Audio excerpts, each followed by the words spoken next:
কেন্দ্র ঘোষিত কর্মসূচি বাস্তবায়নের লক্ষ্যে বেগম জিয়ার সুস্থতা কামনায় ইফতার ও দোয়া মাহফিল।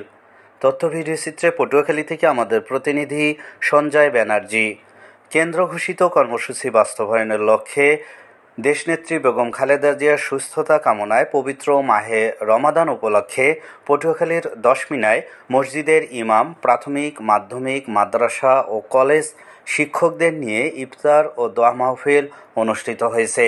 শনিবার বিকেল 4:30টায় দশমিনা সরকারি মডেল মাধ্যমিক বিদ্যালয় মাঠে উপজেলা বিএনপি ও তার সহযোগী সংগঠনের আয়োজনে এই ইফতার ও দোয়া মাহফিল অনুষ্ঠিত হয়। উপজেলা বিএনপির সভাপতি আব্দুল আলিম তালুকদারের সভাপতিত্বে ও সাধারণ সম্পাদক শাহ আলম শানুর সঞ্চালনায় প্রধান অতিথি ছিলেন কেন্দ্রীয় বিএনপির নির্বাহী কমিটির অন্যতম সদস্য মোহাম্মদ হাসান মামুন।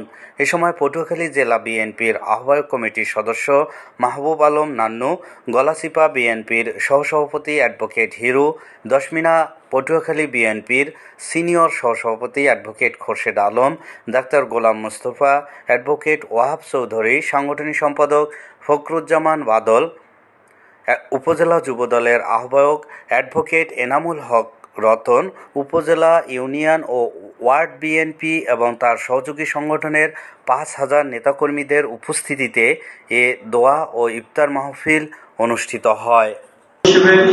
পাশাপাশি বিরামপুর ক্লাব কলাবাগান এর একজন দায়িত্বশীল হিসেবে আমি আন্তরিকভাবে ধন্যবাদ জানাচ্ছি আমাদের জামায়াতে ইসলামী বিরামপুর উপজেলা এবং পৌর শাখাকে সাংবাদিকদের সম্মানে